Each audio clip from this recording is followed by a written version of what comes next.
오늘 그 제목이 점점 잘 되는 집과 점점 안 되는 집의 차이입니다. 보면은 어떤 집은 우리가 점점 흥하고 점점 잘 되는 집이 있는가 하면 어떤 집은 또 점점 보면은 안 되고 또 자꾸 그 집이 이제 쉽게 말하면 좀 망해가는 집, 이런 집이 있죠. 여기 이제 오늘 성경에 보면 그 내용이 나와요. 다윗의 집은 점점 강하여 가고 사울의 집은 점점 약하여 갔다 하는데, 어떤 집이 점점 잘 되고 어떤 집이 점점 안 되는지, 어떤 집은 점점 강해가고 어떤 집은 점점 약해가는지, 이제 그런 내용들이 나오는데, 이제 오늘 이 내용은 지난번에 계속 이어서 사울이 지난번에 블레셋과의 전쟁에서 길보아산 전투에서 세 아들과 함께 전사를 했어요. 블레셋과의 전쟁에서 패배를 하고, 이제 원래 여러분 아시죠? 이제 사울의 그 낯을 피하여서 다윗이 어디가 있어서 블레셋 땅이 어디예요? 시글락이라는 곳에 이제 가드 왕 아기스에게 가서 가드 왕 아기스, 이 아기스라는 사람한테 이제 갔죠. 망명을 해가지고 내가 좀 거할 수 있는 곳을 이렇게 거처를 정하고 생활할 수 있는 걸 달라고. 그래서 내가 왕도인 가드에 거할 수 없으니까 어디 변방에 어디 한 곳을 좀 주세요 해서 시글락에 가서 그럼 이제 살아라 해가지고 시글락에 있었어요. 그런데 이 블레셋과 이스라엘이 전쟁을 하려고 할 때 이 아기스 왕이 다윗을 오라고 해서 전쟁에 참여하기 위해서 이제 갔는데, 블레셋 다른 방백들이 반대를 해서 다시 시글락에 돌아와 보니까 그 사이에 아말렉이 여기를 이제 침략을 해가지고 다 모든 처자식과 소유를 빼앗아 가지고 가고 시글락을 불살라 버렸죠. 그래 이제 굉장한 그런 어떤 모든 게 잿더미로 변했는데, 하나님께 기도하니까 하나님이 도로 찾을 것이다. 그래 쫓아가서 중간에서 이제 한 그 버려진 사람을 만나 가지고 알아보니까 아말렉 족속이 쳐들어왔었다는 거예요. 그래서 이제 그 안내를 받아가지고 가서 자기가 잃었던 모든 것을 다 이제 찾아가지고 이제 다시 시글락에 돌아와서 구슬땀을 흘리면서 이 폐허로 변한 시글락을 다시 재건을 하고 있었어요. 그런데 한 사람이 이제 왔습니다. 어디서 왔냐 그러면 그 블레셋과 이스라엘이 전쟁한 데서 사울이 죽어갈 때 피를 흘리고 신음하고 있는데, 그 사울을 죽이고 그게 이제 목을 베가지고 이 다윗에게 상을 받을 줄 알고 왔어요. 그래서 이제 다윗은 어떻게 했습니까? 이제 이스라엘의 왕이 죽고 모든 이제 상황이 지금 어떻게 보면은 이스라엘의 지금 권력의 공백, 무주공산이 된 거예요. 그런 상황에서 다윗은 하나님께 벌써 한 십몇 년 전에 그 너는 왕이 될 거라 기름 부음을 받았기 때문에 올라가서 내가 왕이 되겠다 이렇게 할 수도 있는데, 다윗은 그동안 계속 하나님께 훈련을 받으면서 무엇을 하든지 어떻게 돼요? 내 생각대로 내 뜻대로 하지 않고 항상 먼저 어떻게 돼요? 하나님께 묻고 해야 된다는 것을 이제 철저히 몸에 그게 배인 거예요. 여러분은 어떻게, 우리가 뭘 하든지 꼭 하나님께 먼저 물어보고 해야 되잖아요. 상황이 이러니까 됐다, 맞아, 이러면 되겠어, 이렇게 하면 안 되는 거거든요.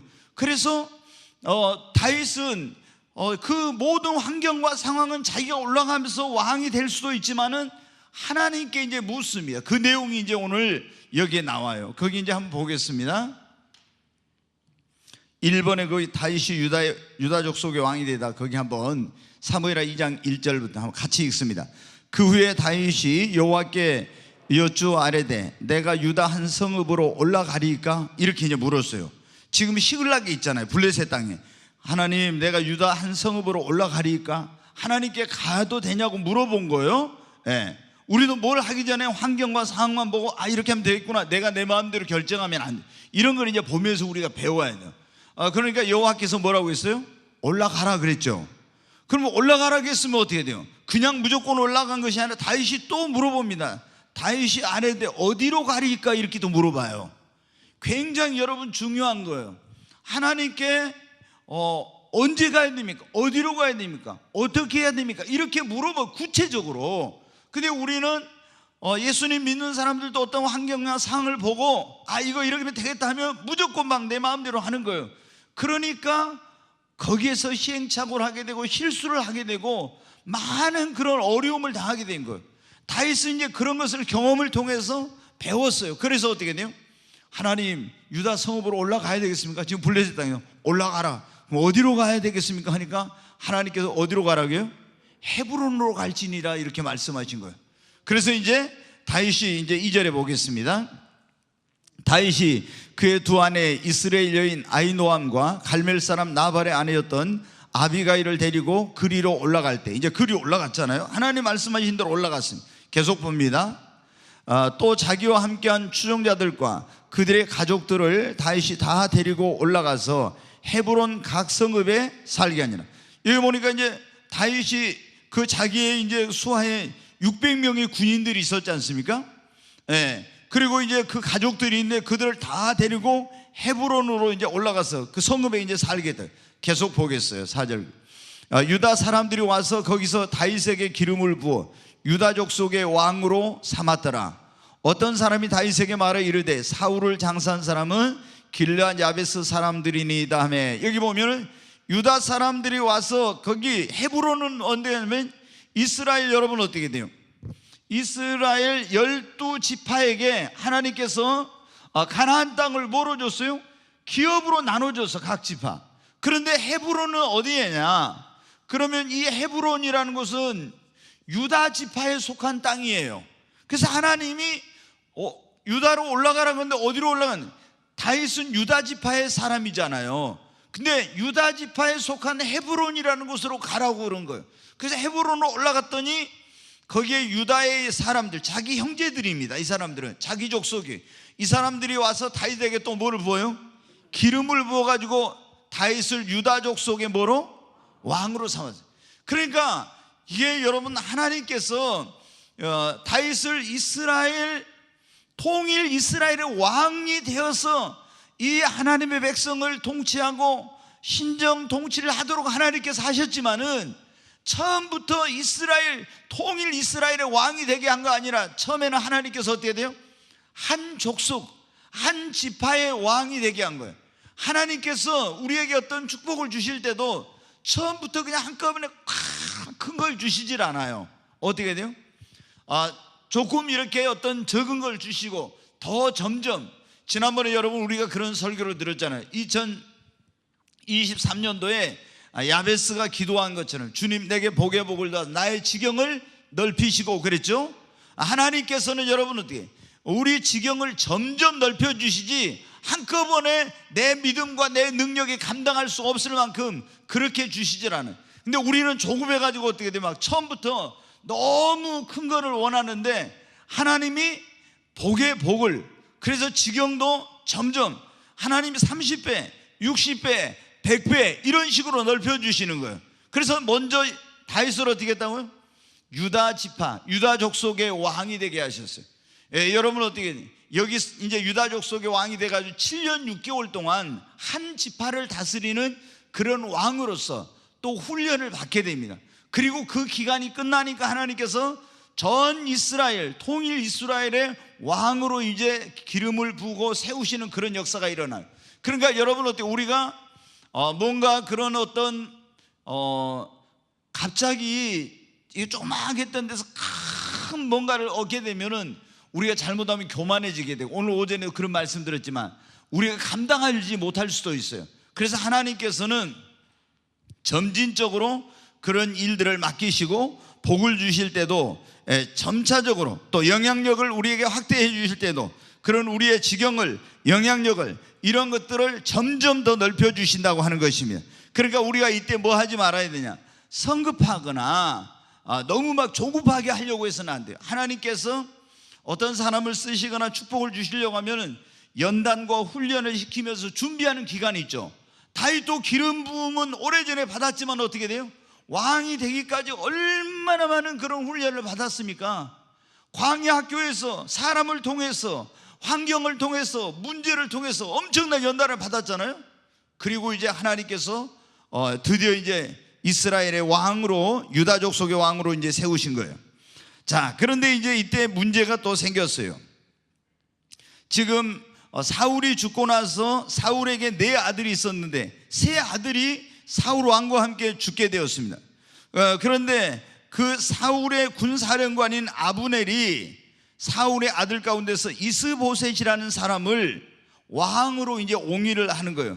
마하나임이라는 곳으로 가서 왕으로 이제 기브아에 있었는데, 기브아에서 그 이제 자기 그 아버지가 이제 그 사울의 고향이 기브아였잖아요.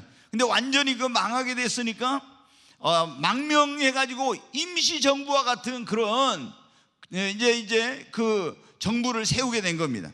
그 내용을 한번 보겠습니다. 사무엘하 2장 8절부터 같이 읽습니다. 사울의 군사령관 넬의 아들 아브넬이 이미 사울의 아들 이스보셋을 데리고 마하나임으로 건너가, 계속 봐요. 길앗과 이술과 이스라엘과 에브라임과 베냐민과 온 이스라엘의 왕으로 삼았더라. 자, 여기 보니까 이제 뭐가 나오냐면은 사울의 그 군대 장관이었던 아브넬이라는 사람이 나옵니다. 근데 이 아브넬이 사울의 아들 이스보셋을 이 사람을 뭐로 세워요? 왕으로 세워. 그러니까 이 아브넬은 군사령관인데 이스보셋을 왕으로 세운 목적이 뭐냐? 그러면은 아브넬도 이미 그건 알고 있어요. 하나님이 이스라엘의 왕으로 다윗을 이미 하나님께서 예선해 놓으시고 기름을 부으셔서 다윗을 통해서 이 나라를 하나님께서 다스리고 또 이 나라를 이끌어가게 하려고 한다는 걸. 그런데 아브넬은 어떻게 돼요? 다윗 밑에 있던 사람이 아니잖아요. 다윗과는 서로 정적 관계인 사울왕의 밑에서 이스라엘의 군사령관을 했던 사람이요. 그런데 자기가 지금 다윗 밑으로 갈 수도 없고, 그러니까 사울의 아들 이스보셋을 자기의 정치적인 야심과 그 욕망과 어떤 이런 것을 위해서 하나님의 뜻이 아닌데도 불구하고 어떻게 돼요? 이스보셋을 이스라엘의 왕으로 세우는 이런 일을 하게 된 거예요. 우리가 여러분 이제 중요한 게 뭐냐면은 어떤 것을 우리 예수님을 믿는 사람들을 할 때 가장 먼저 중요한 게 뭐냐면 이것이 하나님의 뜻이냐 아니냐예요. 아멘. 우리는 무엇을 하든지 내 마음대로 내 뜻대로 하면 안 됩니다. 하나님의 뜻대로. 아멘. 그런데 아브넬은 이스보셋을 왕으로 세우는 것이 하나님의 뜻이 아니라는 걸 알아요. 그런데도 불구하고 자기의 어떤 이해관계와 정치적 야망을 위해서, 그 욕망을 위해서 이스보셋을 왕으로 세우는 이런 일을 해가지고, 그래가지고 하나님의 백성을 어떻게 합니까? 분열을 시키는 거예요. 이렇게. 여러분, 우리가 교회 안에서도 그럴 수가 있어요. 이게 하나님의 뜻이 아닌데도 어떤 교회 안에서 중직자나 이런 사람들이 자신의 어떤 그런 이해관계나 자기의 어떤 영향력의 확대나 자신의 어떤 그런 욕망을 위해서 당을 짓거나 이런 일을 할 수도 있어요. 굉장히 이건 위험한 일입니다. 반드시 이런 일은 해서는 안 돼. 그런데 한국 교회가 보면은 굉장히 분쟁 있는 교회가 많아요. 너무나 많아. 뭐 장로님들하고 목사님파 이렇게 나눠지기도 하고, 원로 목사파 아니면 이제 신임 위임 목사파 뭐 이렇게도 갈라지기도 하고, 여러 이런 게 많아. 그런데 우리가 하나님 앞에 나가서 하나님의 뜻을 분별하고 하면은 이런 일이 있을 수가 없는데, 어떤 이해관계나 자기의 영향력의 확대나 그런 어떤 개인적인 욕심과 이런 것 때문에, 야망 때문에 이런 일들이 벌어지는 거예요. 그런데 여러분, 이런 자기의 야심, 이해관계, 사적인 어떤 이런 것 때문에 한 사람은요, 말로가 다 불행하고 비참하게 돼요. 이제 여러분이 이제 여기 이제 오늘 내용에 볼 수 있겠지만, 그래서 이걸 하나님의 백성을 분열을 시켰잖아요. 교회 안에도 얼마나 이렇게 해가지고 교회를 분열시키고 교회를 어렵게 만드는 그런 사람들이 많은지 몰라. 절대로 여러분, 우리 교회는 이런 일이 없어야 됩니다.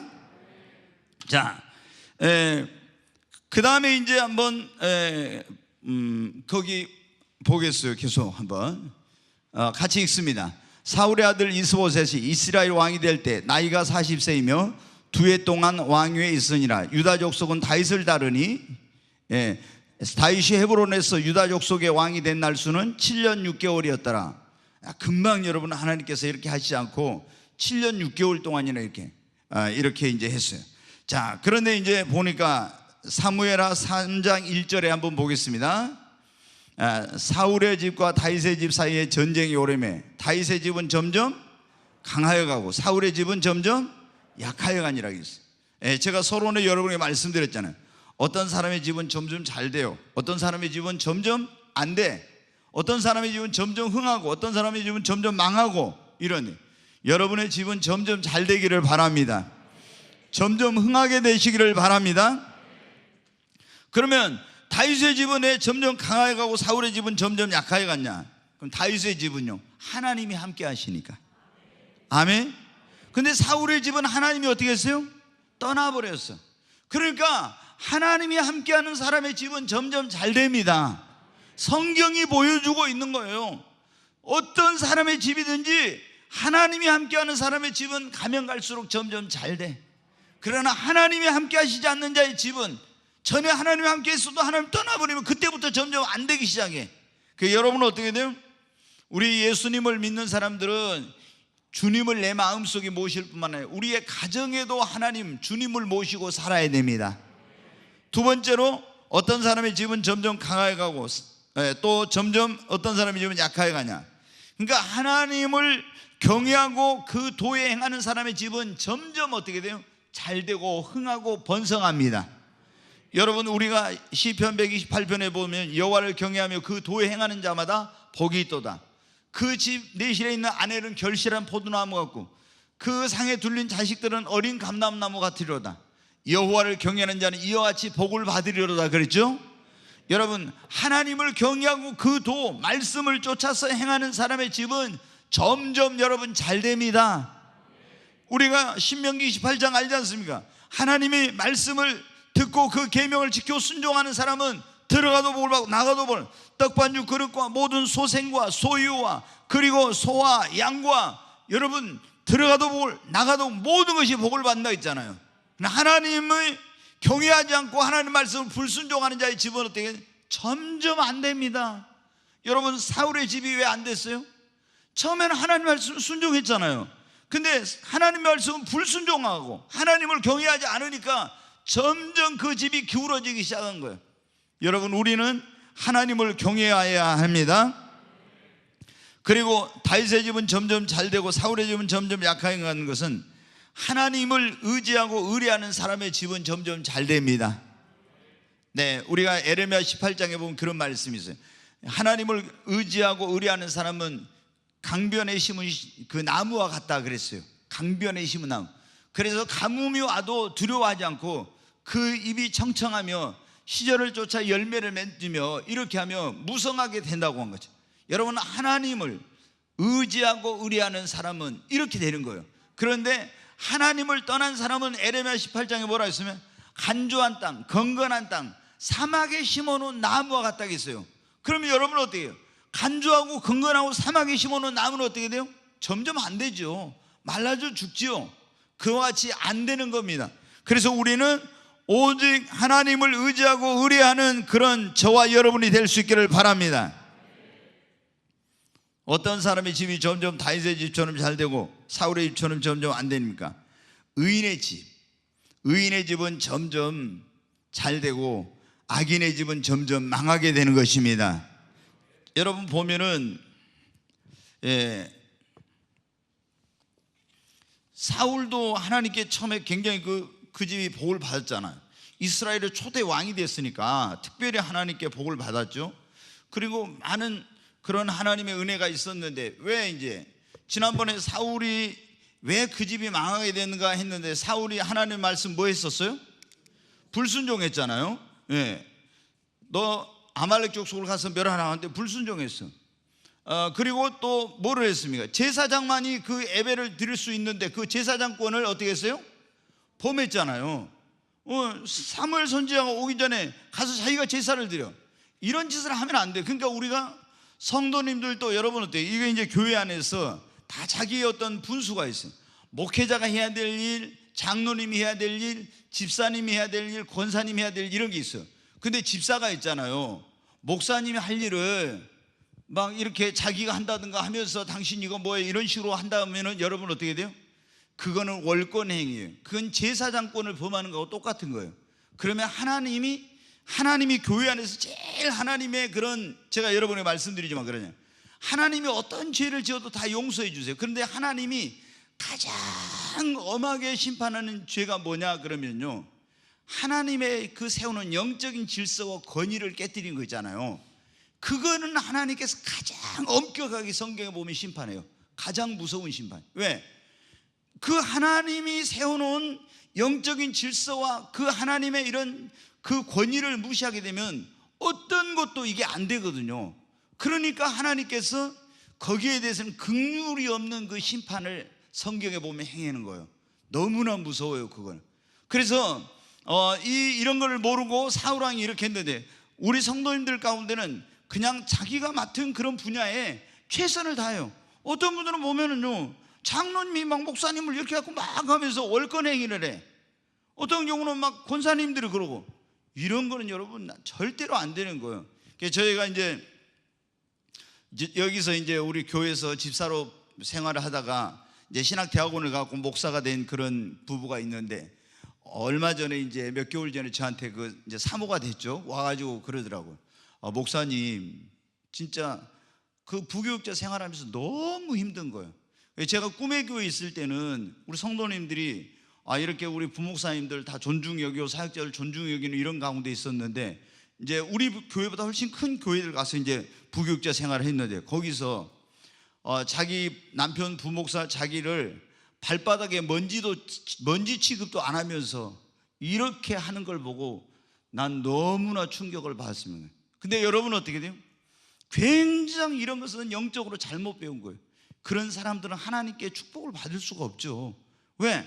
하나님이 세우는 이런 영적인 세계의 질서라는 게 권위가 있는데, 이걸 모르면 그래서 여러분 어때요? 우리가 목회자를 왜 존경합니까? 목회자는 하나님께서 세운 축복권자잖아요. 그러잖아요. 목회자가 축복하면 축복을 받고 저주를 받으면 저주를 받잖아요. 하나님이 세우는 거예요, 그게. 왜 그렇습니까? 여러분, 그건 하나님이 영적인 그런 권위와 질서를 세워서 그 공동체를 운영하도록 하기 위해서 그런 거예요. 자, 가정에서는 여러분 어때요? 부모가 축복권자잖아요. 부모가 축복하면 축복을 받고 저주하면 자식이 저주를 받아요. 왜 그럽니까? 내 부모는 나의 생명의 수여자요, 나의 생명의 그런 어떤 나를 전해주신 그런 분이잖아요. 그래서 노아가 셈과 야벳은 축복하니까 축복을 받고 함은 저주하는 저주를 받아버렸잖아요. 다른 데만 거기만 그러니까 다 그래요, 여러분. 그 얼마나 이게 하나님이 세우는 이 권위와 질서라는 게 무서운지만. 근데 이걸 모르는 사람들이요, 뭐 당신이 뭐야 뭐 이러고 있잖아요. 강단에 올라가서 목사 막 멱살 잡고 끌어내리고요. 이거는 다 저주받을 짓을 하는 거예요. 얼마나 이게 무서운 것인지를 모르니까. 네, 그래서 막 교회가 분쟁이 생기고 이렇게 하는. 근데 이제 사울왕이 이런 것을 몰랐어요. 불순종했죠. 그 다음에 이제 시기심 때문에 다윗을 시기해가지고, 여러분 이게 굉장히 어려운 건데, 교회 안에서도 우리가 보면 성도님들이 어떤 분이 막 직분을 받거나 또 어떤 분이 좀 인정받고 사랑받고 이러면요, 시기하는 경향이 있는데, 여러분 그런 걸 다 극복해야 돼. 다른 사람이 잘하는 걸 보면은 나도 그것을 보고 본받고 나도 저분처럼 더 열심히 해야 되겠다 이러는데, 그런 것을 여러분이 시기하고 질투하면요, 하나님의 영이 여러분을 떠나요. 사울이 그것 때문에 하나님의 영이 떠났잖아요. 그리고 하나님과의 관계가 막히고 이렇게 됐지 않습니까? 다윗이 나라를 구했는데 민족의 영웅으로 떠오르니까 그걸 시기하고 질투해가지고 그때부터 다윗을 죽이려고 했잖아요. 시기 질투하는 사람들의 특징이 뭐냐? 잘 되는 사람, 자기보다 잘하는 사람을요 항상 폄하하고 깎아내리는 이런 게 있어요. 절대 이런 짓 하면 안 돼요. 그러면 하나님의 복을 못 받아. 네. 근데 이제 이 사울왕은 이런 문제, 그러니까 이 집이 어떻게 돼요? 안 될 수밖에 없지. 안 될 수밖에. 회개할 기회를 계속 줬는데도 회개치 않고, 그래서 결국에 이 악인의 집이 돼버리고 사울의 집은 점점 약하게 가고 망하게 된 것입니다. 자, 그 뒤에 이제 4번을 보겠습니다. 아브넬이 사울의 집에서 권세를 잡다 이렇게 했는데, 자, 사무엘하 3장 6절, 제가 너무 전부 다 할 수는 없으니까 이제 중요한 점만 지금 하는데 같이 읽습니다. 사울의 집과 다윗의 집 사이에 전쟁이 있는 동안에 아브넬이 사울의 집에서 점점 권세를 잡으니라. 예, 여러분 이제 조금 전에 말씀드렸잖아요. 아브넬이 군사령관이에요. 근데 사울의 아들 이스보셋, 이 이스보셋을 뭐로 삼았다고요? 왕으로. 그런데 이스보셋은 뭐냐면요, 실권이 없어. 허수아비와 같은 그런 왕이야. 이 아브넬이 군사령관인 이 아브넬이 실권을 가지고 있어. 힘이 있어, 이 사람이. 그러니까 이제 자기의 야심을 위해서 왕으로 세워놨지만 아무 힘이 없으니까 아브넬이 그 집에서 어떻게 돼요? 영향력이 막 막강한 거예요. 그래가지고 이스보셋이 왕이어도 자기 마음대로 하나도 못하고 아브넬의 눈치 슬슬 보면서 하고 있잖아요. 그래 비를 혹시 건드리면 어떨까 해요. 그 눈치 보면서 이러면서 이제 하는 거예요. 그리고 아브넬이 이렇게 하자면 이렇게 하고 저렇게 하자면 저렇게 하고 반대도 못하고 눈치만 보면서 이렇게 하는 거예요. 여러분, 우리가 교회 안에서도 이런 경우들이 얼마나 많은지 모릅니다. 교회에서 이제 어떤 분이 교회를 개척했어. 교회를 개척해가지고 이분이 오랫동안 신앙생활에서 이제 그 교회 장로님이 됐어요. 분명히 이 장로님이 교회를 개척했다가 이제 목사님 청빙해가지고 와서 이렇게 했잖아요. 그러면 이분이 장로님이 되면 담임 목사는 나중에 왔으니까 이 개척한 그 장로님이 그 교회의 어떤 힐세가 되고 굉장한 주도권을 갖는 이런 경우가 많아요. 그래가지고 담임 목사 와서 이렇게 하는데 목회자님 마음에 안 들면 쫓아내는 일이 비일비재합니다. 여러분, 비일비재. 이게 지금 뭐냐면은 아브넬이 실권을 잡아가지고 이스보셋을 자기 마음대로 흔드는 거하고 똑같아요. 그러면 새로운 담임 목사가 어떻게 돼요? 장로님의 눈치를 봐. 하나님의 눈치만 봐야 되는데 장로님의 눈치만 보면서 장로님이 이러자고 하면 하나님의 뭐 그게 뜻이 맞든지 안 맞든지 무조건 하고 저러자고 하면 저렇게 하고.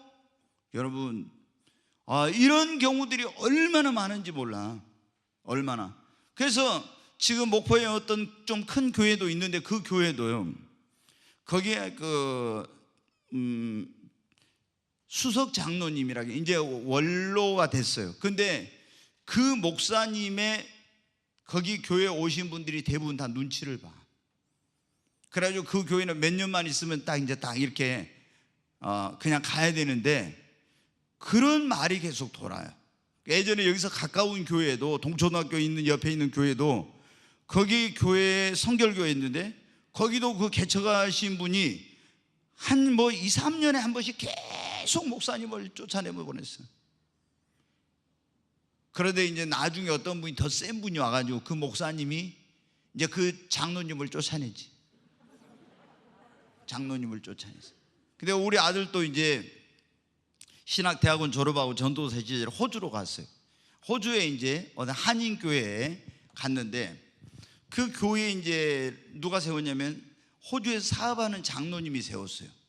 그래가지고 이제 그 우리 한국에서 영어 이제 공부하기 위해서 거기에 시드니 반대편에 있는 그 지역이었는데 그 탄광 광산으로 유명한데 우리나라에서는 광산이 별로 이 사람들이 좀 직업을 천하게 여기는데 호주에서는 굉장히 아주 그 좋은 직장으로 여겨요.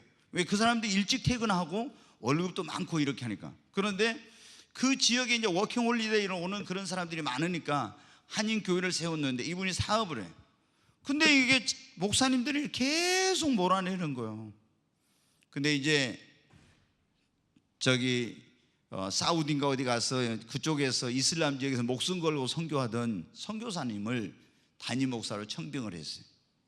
그분이 이제 보통 그런 목사님이 아니셨는가 봐요. 근데 이 장로님이 한국에 딸 결혼식 한다고 한 달간 가서 계신 동안 이제 그때 그 목사님이 반란을 일으켰어.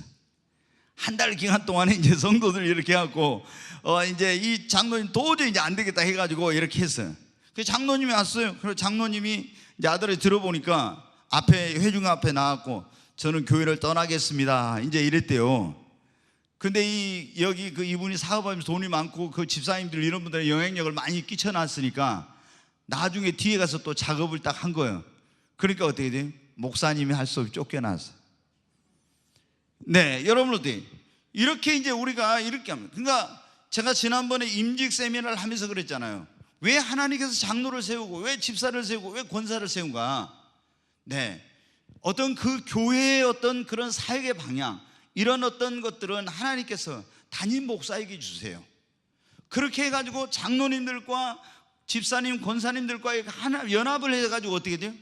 그 교회를 통해서 이루시고자 하는 하나님의 그 뜻을 이루고 펼쳐나가도록 하는 겁니다. 아멘.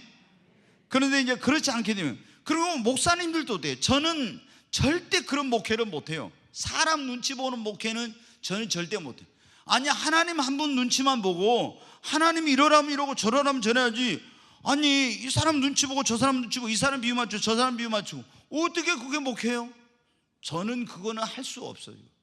아니, 하나님이 이러라고 하면 이러고 저러라면 저러는 것이지, 어떻게 사람들 다 뭐 보면은 우리가 막 그래, 이분은 이렇게 하자고 저분은 저렇게 하자고 기도해보고 하나님이 이렇게 하라고 하면은 반대가 있어도 그렇게 가야 되고, 내 뜻하고 안 맞아도 하나님께서 이랬다면 그대로 순종해야 되고. 아멘. 네. 근데 이제 이 아브넬이 어떻게 돼요? 야, 꼭두각시 같은 그런 왕을 세워놓고 자기가 이제 마음대로 이렇게 하려고 하는 거예요. 그래서 우리 이 한국 교회도 새로운 어떤 이제 담임 목사가 물러나고 새로운 리더십이 왔어요. 새로운 목사가 왔어요. 그러면 이 목사님들이 굉장히 힘들어요. 그래서 언제 이제 그 개척교회 세미나를 했는데 보니까 상당히 큰 교회 목사님들이 많이 온 거예요. 그래서 세미나 주최 측에서 놀랐어요. 아니, 누가 보면은 다 부러워할 그런 교회인데 그런 교회 목사님들이 그 개척교회 세미나에 온 거예요. 그래서 나중에 물어봤어요. 아니, 어떻게 왔냐고. 우리가 여러분 지난번에 들었지 않습니까? 옛날에는 70%가 100명 미만이었어요. 우리 한국교회 100명 미만. 그래서 지금은 80%가 100명 미만이에요. 지금 코로나 이 현상이요. 80%. 그 가운데 이 80% 가운데 50명 미만이 또 80%예요. 그러니까 여러분 어때요? 우리가 교회가 막 큰 교회가 많은 것 같지만은 엄청나게 교회들이 열악해요. 진짜 열악해. 그런데 몇천 명 모인다 그러면 어마어마한 거예요, 그게. 근데 이런 교회 목사님들이 개척교회 세미나 왔더래요. 그 물어보니까 어때요? 아, 다른 사람 다 부러워하는데 거기 가서 있잖아요. 아무것도 이 목사님이 자기 마음대로 못 하겠는 거예요. 왜? 당회만 열리면 장로님들이 다 이래 저래 다 해버리니까.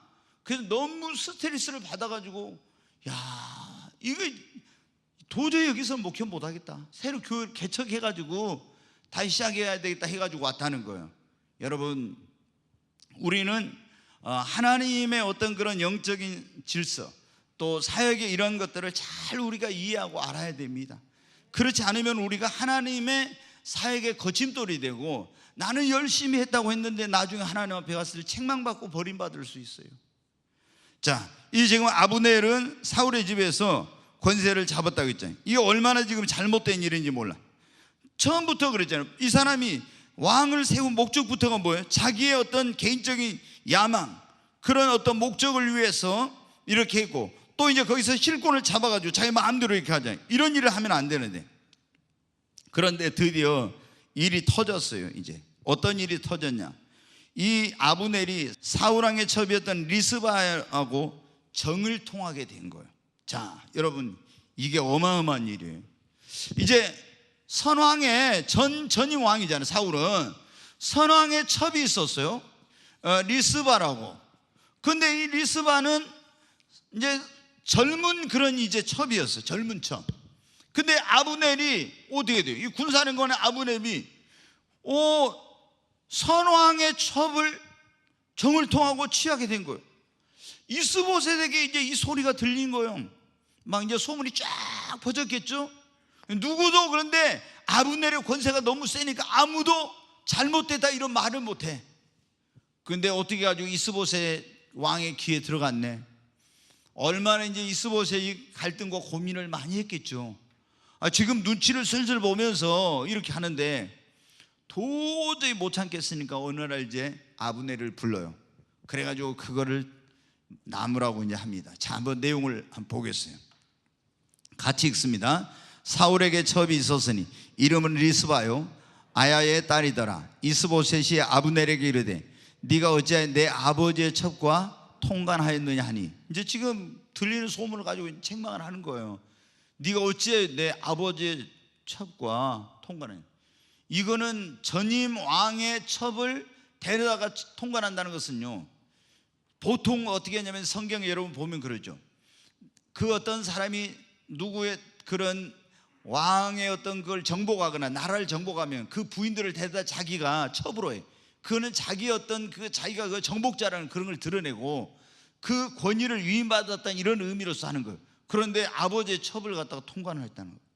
이게 어마어마한 죄인데, 그래서 이제 이거 어찌 이런 일이 있을 수가 있는가, 이런 책망을 했어요. 그랬더니 뭐라고 한가 보세요. 아브넬이 이스보셋의 말을 매우 분하게 여겨 이르되 내가 유다의 개머리나 내가 오늘 당신의 아버지 사울의 집과 그의 형제와 그의 친구에게 은혜를 베풀어 당신을 다윗의 손에 내주지 아니하였거늘. 여기 보면 뭐라고요? 당신이 오늘 이 여인의 가난 허물을 내게 돌린다. 이런데 지금 뭐냐면 책망을 하니까 어떻게 돼요? 분하게 여겨. 그러면서 나를 지금 뭐 개같이 생각하느냐? 그러면서 내가 지금 당신의 집과 이런 걸 다 지금 보호해 주고 있는데 나한테 네가 이런 책망을 해? 이러면서 지금 하는 거예요. 이야. 그러면서 이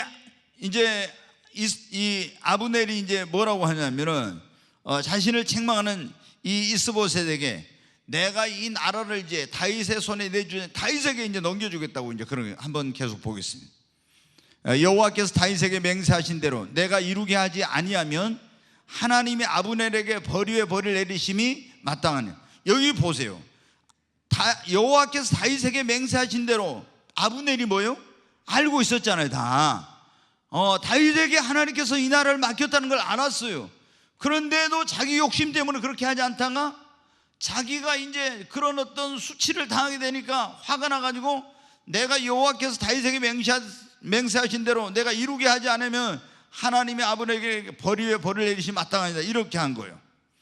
네, 그러니까 이와 같이 이해관계에 따라서 사는 사람들은요, 자기에게 이익이 되면 어떤 사람을 따르거나 어떤 일을 하다가 그렇지 않을 때는 언제 그랬느냐는 듯이 배반합니다.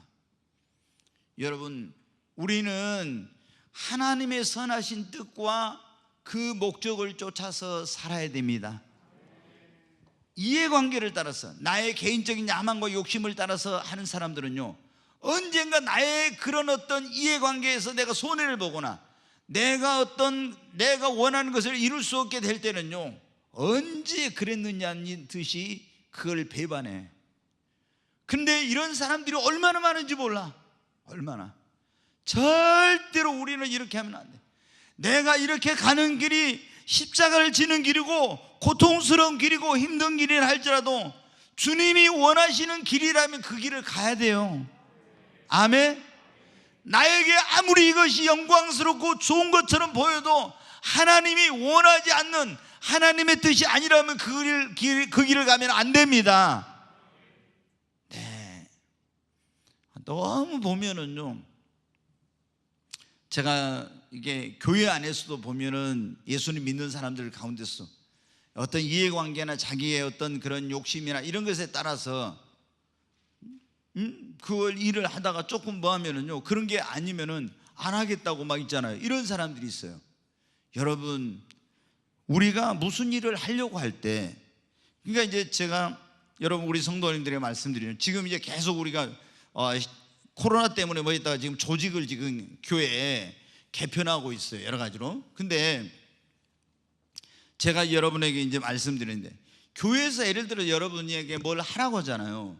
그럼 여러분이 어떤 분은 안 하겠다, 또 뭐 이런 분들이 있고, 또 분은 이제 뭐 시켜주세요 이런 분도 있겠죠. 근데 여러분이 어떤 하나님께서 이 교회 안에서 일을 시킬 때는 주의 종이나 이런 어떤 교회를 통해서 여러분에게 뭐를 이렇게 하라고요.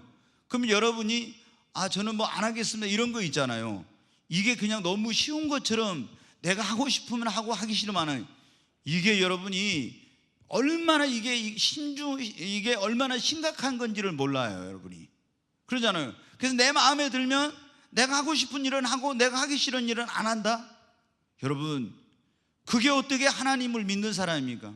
하나님을 믿는 사람이라면 우리는 내 목숨까지도 내놓고 주님이 가라 하면 가고 가지 마라 하면 안 가고, 그렇게 하는 것이 하나님을 믿는 사람들이 하는 거예요. 내가 하고 싶으면 하고 하기 싫으면 안 하고 내 마음대로 하나님 섬기는 거죠. 그게 그렇잖아요. 내가 하기 싫어도 할 수 없어도 하나님이 하라고 하면 하는 거예요. 하나님이 그러면 음성으로 있잖아요. 야, 누구야, 너 내일 좀 해라 이렇게 합니까? 아니에요. 하나님이 주의 종들을 통해서, 교회를 통해서 여러분에게 이거 하라 저거 하라, 또 여러분이 예를 들어서 이제 지금 계속 그 남성교회나 이런 거 여성교회도 그렇고 다 이런 조직을 우리가 뭐 하고 있는데요, 여러분이 어떤 그런 걸 해놨을 때 좀 마음에 안 들 수도 있어요. 그래도 여러분이 순종해야 돼요. 아멘. 네, 여러분, 그런 데서 뭐냐면 다 나를 깨뜨리고 나를 죽여야 되고 그러면서 내가 신앙적으로 성숙하고, 그런데 내가 하기 싫어도 어떤 것은 그 구레네 시몬처럼 십자가를 져야 될 때 있어. 내가 고통스러워도. 그런데 어떻게 돼요? 억지로 진 구레네 시몬의 그 십자가가 어떻게 됐어요? 자기에게 영광이요 축복이 되었잖아요. 여러분, 하나님이 그런 것을 통해서 우리를 테스트해. 내가 원하는 것만 하고 원하지 않는 거 안 하고 하고 싶은 거 하고 하기 싫은 거 안 하고 이러면요, 어떻게 내 자아가 깨지고 어떻게 내가 죽겠어요? 성숙한 그리스도인이 되려면요, 내 자신이 깨어지고 죽어져야 되는 거예요. 아멘. 우리가 여러분 그거 이제 있죠. 제가 굉장히 이런 것은 좀 어려워서 잘 여러분이 안 하는데, 애굽에서 이스라엘 백성들이 애굽에서 이제 종살이 했어요. 여기서 종살이 바로 밑에서.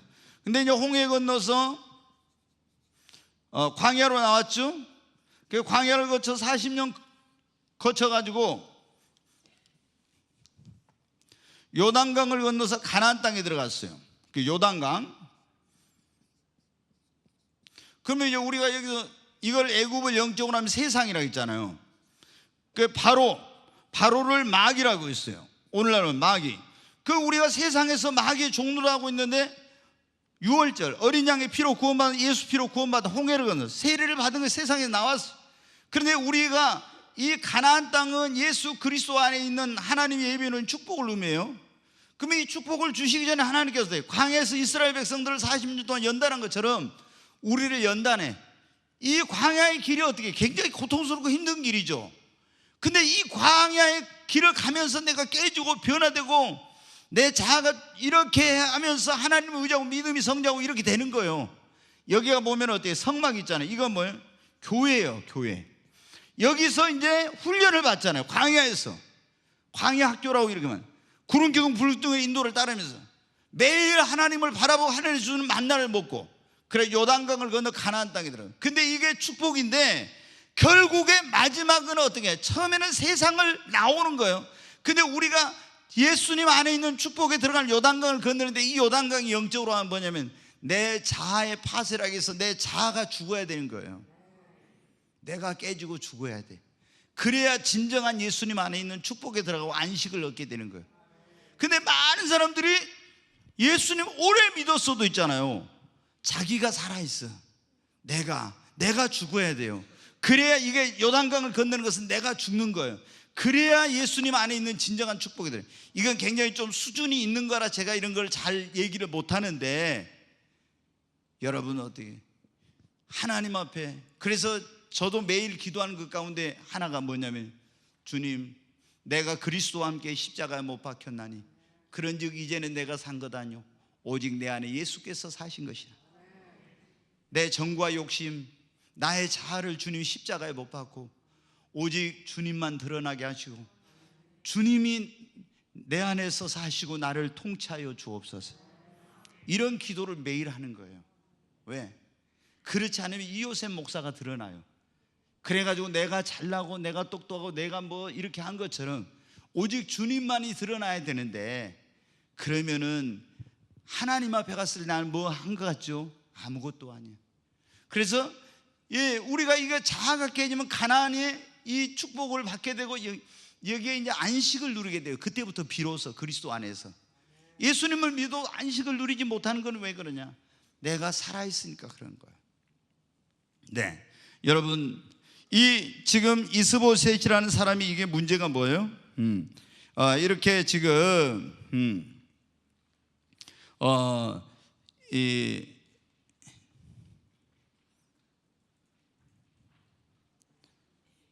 제가 그 이제 자기의 허물을 이렇게 뭐 하니까 이 사람이 이스보셋, 그 아브넬이 이스보셋을 배반합니다. 우리는 이제 이렇게 하면 안 돼요. 자, 6번 한번 보겠습니다. 빨리 달려가야 될 것 같습니다. 자, 아브넬이 온 이스라엘 무리가 다윗을 왕으로 삼겠다고 약속을 합니다. 거기 한번 내용 보겠습니다. 이제 화가 난 아브넬이 어떻게 하는지 같이 읽습니다. 아브넬이 이스라엘 장로들에게 말하여 이르되 너희가 여러 번 다윗을 너희 임금으로 세우기를 구하였으니, 계속 봅니다.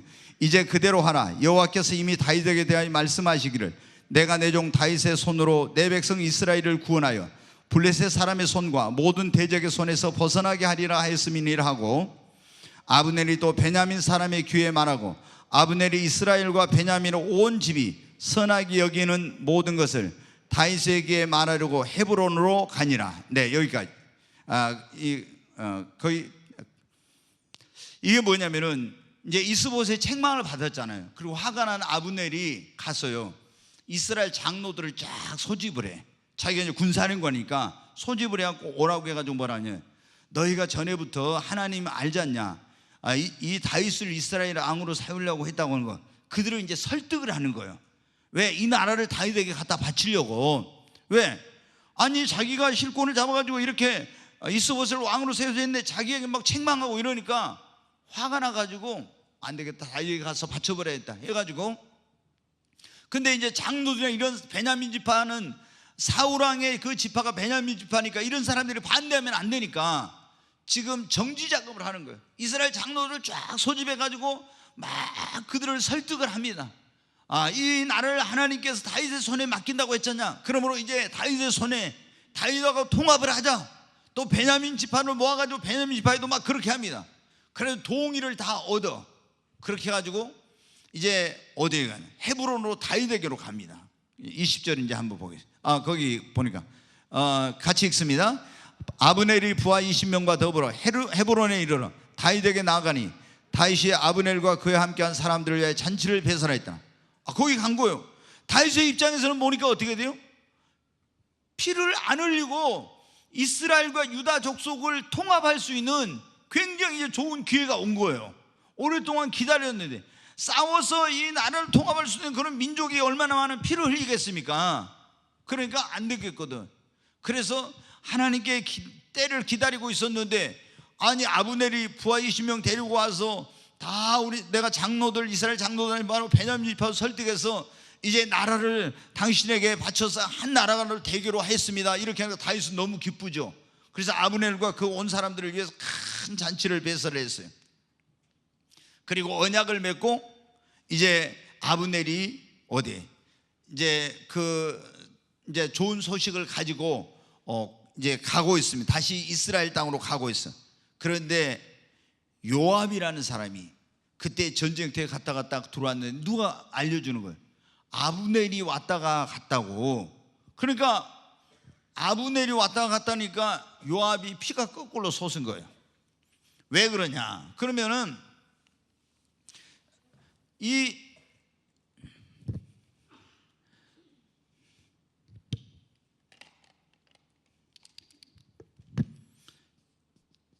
이스라엘의 아브넬은 군사령관이었죠. 아브넬. 그런데 요압은 유다의 군사령관이에요. 근데 요압에게는 삼형제가 있어요. 요압, 아비새, 아사엘. 이게 이제 이 사람들이 누구냐면요, 다윗의 누나가 있어. 다윗의 누나가 있는데 다윗의 누나의 아들들이에요. 이 애들이 조카들이에요. 조카들. 요압, 아비새, 이 아사엘이 스루야의 아들들이, 스루야라고는 그 다윗의 누나가 있는데, 근데 이 사람들이 어떻게 돼요? 다윗이 그 피난 다니고 도망 다니고 막 훈련 받을 때부터 이 조카들 3명이 다윗과 함께 하면서 같이 동고동락을 하고 목숨을 같이 하면서 이렇게 다녔어요. 그래가지고 이제 다윗이 유다의 왕이 됐잖아요. 그러니까 이들도 이제 사령관이 되고 이렇게 높은 지위를 맡게 됐어요. 그런데 이스라엘하고 유다로 갈라졌을 때 아브넬의 군인들과 요압의 군인들이 이렇게 서로 싸움을 한 적이 있었어요. 근데 싸움을 할 때 그때 아브넬 군인들이 패해가지고 도망을 가. 아브넬도 막 도망가는데 아사엘이 발이 빠른데 막 아브넬을 쫓아가는 거예요. 그럼 이 아브넬은 굉장히 용맹스러운 아주 그런 장수인데 막 아사엘이 쫓아와. 그러니까 야, 너 쫓아오지 마. 내가 너를 죽이면 나중에 네 형을 어떻게 보겠냐 하면서 계속 오지 말았는데도 계속 따라오니까 어떻게 돼요? 아브넬이 그냥 탁 창으로 찔러서 아사엘을 죽여버렸어요. 요압이 어떻게 돼요? 이를 갈았어요. 아브넬, 너 이놈 두고 보자. 반드시 내가 너한테 원수를 갖고 말겠다. 이렇게. 그런데 이제 지금 보니까 아브넬이, 아니 자기가 어디 나갔다 돌아오니까 딱 들어보니까 아브넬이 다윗왕에게 와가지고 이스라엘을 바치겠다고 와가지고 다윗이 잔치를 하고 보냈다는 거예요. 그래서 아브넬, 요압이 다윗에게 가서 따집니다. 아, 그놈이 지금 엿보러 왔습니다. 정탐하러 왔는데 그놈을 그냥 보내면 되겠냐고 막 이렇게. 그러면서 이제 거짓말로 어떻게 이 군대를 막 보내요. 그 아브넬이 가고 있는 뒤로 군대를 보내가지고 지금 요압 장군이 어디 갔다 왔는데 우리 실무자들이 해야 될 중요한 그런 일이 있다고, 나라를 통합하려면은 뵙자고 하라고 이제 막 그렇게 한 거예요. 그래가지고 이제 아브넬을 그 군인들이 만나가지고 데려오게 됩니다. 그 요압은 의심을 안 하고 와요. 그래가지고 딱 오니까 어떤 집으로 데리고 가며, 그래가지고 조용히 우리끼리 상의할 일이 있으니까 이렇게 하면, 그래가지고 방심하고 있는 찰나에 요압이 칼을 빼서 아브넬을 찔러버려요. 뭐 때문에? 자기 동생 죽인 그 원한 때문에. 그러니까 이렇게 뭐냐면 그리고 이제 요압이 이렇게 아브넬을 죽인 이유가 2가지가 있어요. 하나는 자기 어떤 사적인 감정, 나라의 전체 하나님의 나라의 큰 통합과 이런 것을 위해서 자기의 감정을 내려놓아야 되는데 내려놓지 못하고 그 어떤 원한으로 아브넬을 죽이는 거예요. 그러면 이게 통합이 안 되겠죠. 이제 저기 지금 이 사람이 이거 나라를 통합시켜야 될 일을 해야 되는 사람이 이제 죽여버리니까 하나님의 일을 그르치게 되는 거예요. 그 다음에 또 하나는 뭐냐? 다윗이 아브넬이 통합을 하면 이 사람이 공을 세워서 자기의 위치, 지위가 위태롭게 될지도 모른다. 이런 것 때문에. 여러분, 교회 안에서도 그런 게 많아요. 어떤 우리가 같이 하나님의 일을 해야 되는데 저 사람하고 나하고 어떻게 해요? 뭐해서 어떤 사람에 대한 감정이 안 좋아. 그러면 그것 때문에 어떻게 돼요? 그 사람이 하나님의 일을 못하게 한다든가 어떤 안 좋은 이런 걸 해가지고 일을 방해하는 이런 사람들이 교회 안에도 많아요. 여러분, 많아. 여러분이 그런 사람이 되면 안 돼. 뿐만 아니라 또 어떻습니까? 어떤 사람이 뭐 하나님의 일을 해가지고 이렇게 해서 교회 안에서 중요한 어떤 직책을 맡고 어떤 일을 하려고 할 때 내 어떤 그런 직책이나 내 어떤 그런 자리나 내 어떤 직분이나 이런 것이 저 사람에게도 갈 수도 있다, 이런 생각을 하면요, 그 사람에게 대한 인격살인을 해요. 인격살인을. 얼마나 비굴한지 몰라요. 얼마나 비굴한지. 여러분, 하나님 앞에 이게 얼마나 부끄러운지 알아야 돼요. 저는 목회를 하면서 제가 제일 가슴 아플 때가 뭐냐면요, 사랑은 형제의 허물을 덮어주는 거라 했잖아요. 예수님께서 우리를 사랑하니까 어떻게 했습니까? 십자가에서 흘리신 보혈의 피로 우리의 모든 허물과 죄를 덮어줬잖아요. 사랑은 허물을 덮는 거라고 잠언에도 그렇게 나왔잖아요. 우리가 자식을 사랑하니까 부모가 어떻게 돼요?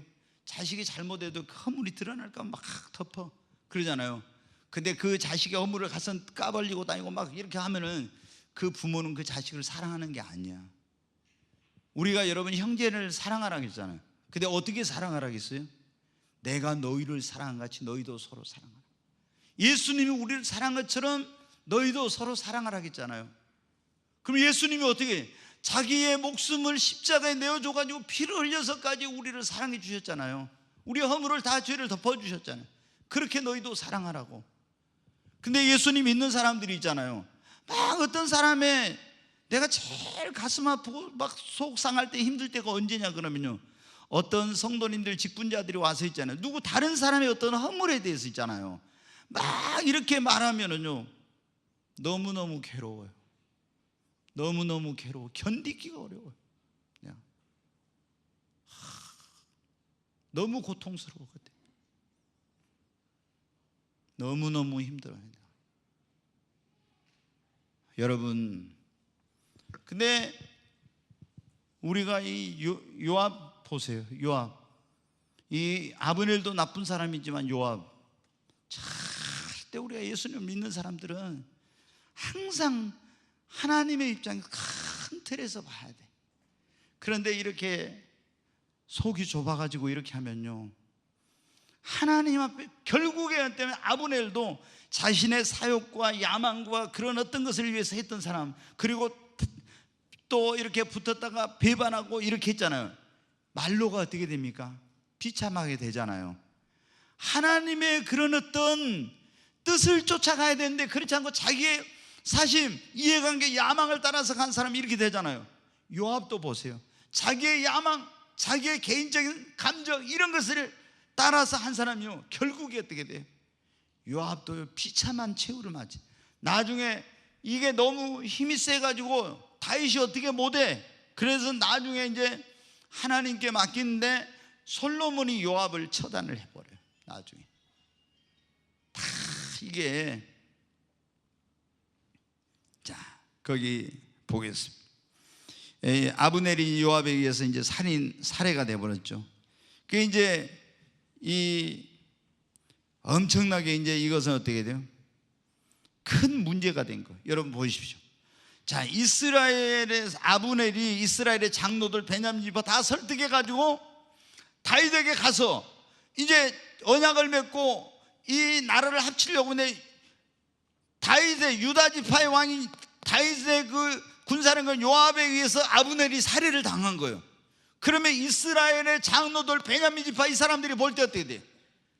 다윗이 요압을 시켜서 아브넬을 분명히 죽였구나 이런 생각을 할 수 있는 거예요.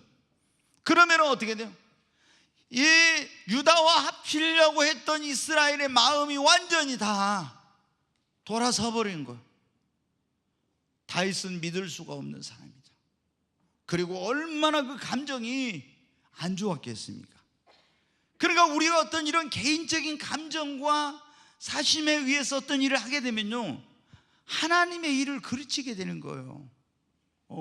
엄청난 이제 다윗에게 이 피를 흘리지 않고 나라를 통합할 수 있는 게 왔을 때 큰 위기가 온 거예요. 큰 위기가. 그때 이제 다윗이 어떻게 했는가 보세요. 자,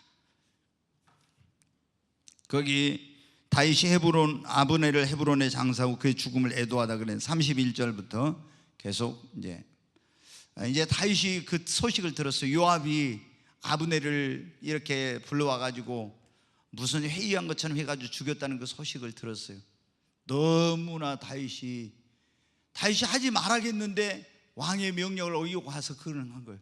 다윗이 너무나 충격을 받았어요. 그래가지고 이제 어떻게 합니까? 자, 같이 읽어보겠습니다. 다윗이 요압과 및 자기와 함께 있는 모든 백성에게 이르되 너희는 옷을 찢고 굵은 배를 띠고 아브넬 앞에서 애도하라 하니라. 다윗 왕이 상여를 따라가. 여기 이제 보면 그러잖아요. 아브넬이 죽었다고 하니까 그 소식을 듣고 옷을 찢고 이제 슬픔을 나타낸 거예요. 굵은 배옷을 입고 이제 상복을 입은 거예요. 그리고 아브넬의 이제 그 상여가 있는데 그 아브넬 앞에 상여하면서 다윗 왕이 상여를 따라가요. 울면서. 그 이제 뒤에 보겠습니다.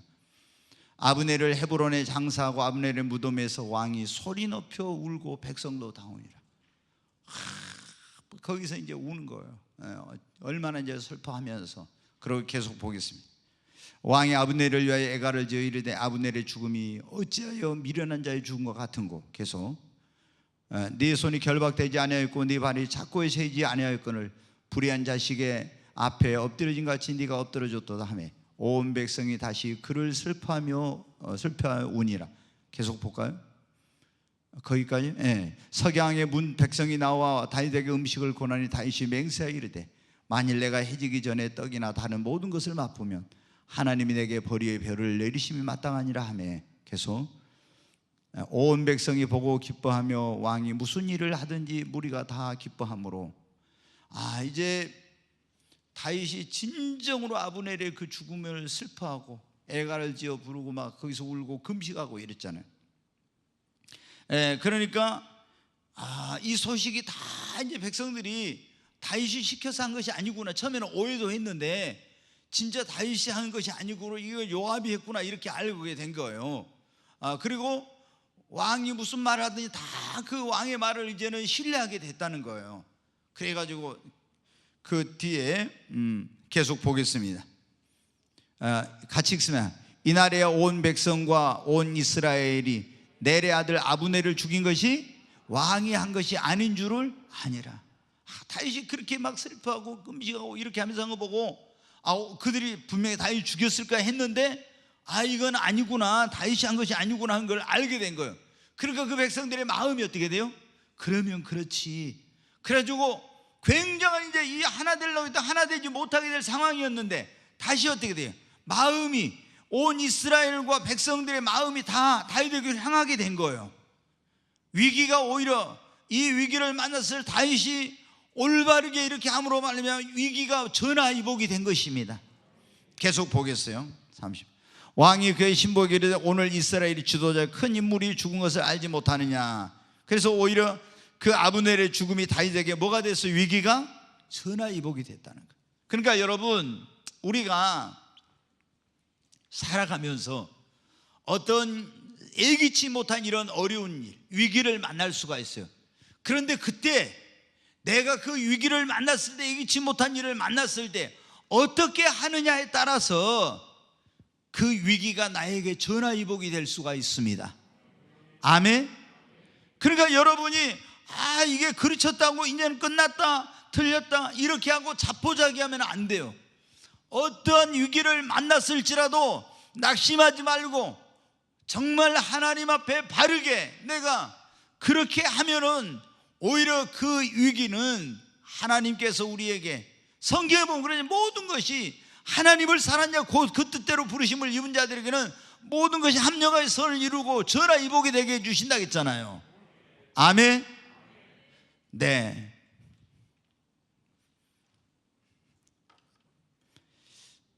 자, 10번 보겠습니다. 다윗의 명령을 악을 행한 요압의 심판을 하나님께 맡김. 자, 거기 39절 읽겠습니다. 내가 기름 부음을 받은 왕이 되었으나 오늘 약하여져서 스루야의 아들인 이 사람들을 제어하기가 너무 어려우니 여호와는 악행한 자에게 그 악한 대로 갚으실지로다 하니라. 아멘. 조금 전에 말씀이 요압은 다윗의 누나 스루야의 아들이라 했죠. 요압과 아비새와 아사엘. 그런데 이제 이들이 그렇게 동고동락하고 같이 이렇게 했는데 이들이 이제 권세를 잡으니까 이 사명제가 있게 되니까, 그러니까 다윗 왕도 어떻게 마음대로 할 수 없는 이런 이제 힘을 갖게 돼요.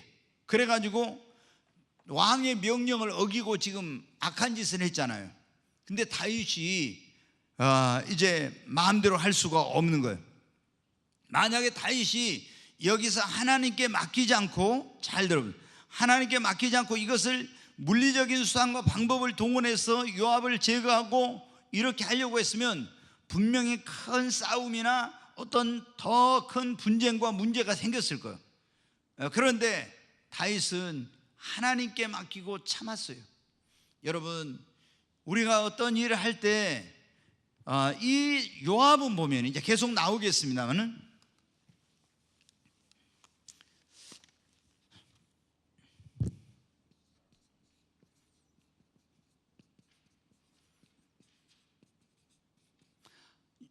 악하고 충성된 종이에요. 착하고 충성된 종이어야 되죠, 우리가. 근데 이 요압은 굉장히 충성된 사람입니다. 그런데 악하고 충성된 종이에요. 성경에 마태복음 25장에 보면 달란트 비유에 보면 착하고 충성된 종이 나오죠. 근데 거기 보면 악하고 게으른 종이 나오잖아요. 그리고 착하고 충성된, 악하고 게으른 종. 근데 이 사람은 착하고 충성된 종이 아니라 악하고 충성된 종이야. 근데 어떤 사람은 착하고 또 게으른 종도 있어요. 그것도 안 돼요. 착하고 게으른. 착하기만 하면 안 돼. 착하고 충성된 종이 되는데 어떤 사람은 착하고 게으른 종이야. 근데 이 사람은 악하고 충성된 종이라요. 악하고. 근데 굉장히 어떤 힘이 있고 능력이 있기 때문에, 사명자가 있기 때문에 왕도 마음대로 못해. 근데 다윗이 물리적인 방법으로 제거를 하려고 했으면 굉장히 큰 대가를 지불하고 어려운 일이 생겨. 그러니까 이제 제가 보면 목사님들 가운데 그런 분들이 있어요. 교회 안에서 이 악하고 충성된 종들이 있거든요. 저도 이제 목회를 해보니까. 근데 정말 충성돼. 근데 굉장히 좀 악한 그런 사람들이 있어요. 근데 이런 사람들을 목사님들이, 어떤 분들이 좀 강해가지고 놔두지를 못하고 하나님의 손에 맡겨야 되는데, 물리적인 방법으로 그 사람을 어떻게 하려고 하면요, 교회가 큰 어려움에 쌓이게 돼, 이게. 근데 이제 지혜롭지 못한 그런 목회자들은 난 더 이상 못 참아, 그래가지고 있잖아요. 그런 사람을 물리적인 어떤 수단과 방법으로 이렇게 하려고 해요. 그러면은 교회에 평안이 깨져요. 그러니까 절대로 아무리 속을 썩여도 하나님의 손에 맡기고 하나님께 그거를 의지를 해야지, 사람이 이런 걸 어떻게 하려고 하면요, 반드시 교회가 문제가 생깁니다. 그리고 여기 여러분 어떻게, 우리 성도님들은 이 요압과 같은 사람이 절대 되면 안 됩니다. 네, 지금 이제 처음에는 굉장히 충성스러운 그런 사람이 나중에 세력이 커지니까 어떤 높은 그런 자리를 갖게 되니까 이제는 어떻게 돼요? 왕의 명령도 안 듣고 자기 마음대로 하려고 하잖아요. 이렇게 하면 여러분 되겠습니까? 그러니까 우리가 성도님들이 그냥 성도님일 때, 아니면 그냥 집사님일 때 했는데, 권사님이거나 안수 집사님, 장로님 되면 그때부터는 이제 막 어떤 이런 목회자의 말도 안 듣고 막 자기 마음대로 이렇게 하려고, 이런 분들이 있거든요. 절대 그런 거 안 돼요. 특히 이제 어떤 가족이 많이 또 나오는 그런 교회들이 있죠. 이런 교회들, 어떤 막 가족 단위의 어떤 그게 형성이 강한 그런데, 어떤 그런 자기와 똑같은 어떤 뭐가 있는 이런 사람들이 집단을 형성해가지고 이런 경우가 있는데, 그런 것은 하나님 앞에 절대 합당하지 못한 거예요. 네, 우리 찬양 하나 하고 오늘 말씀 붙들고 한번 기도하겠습니다.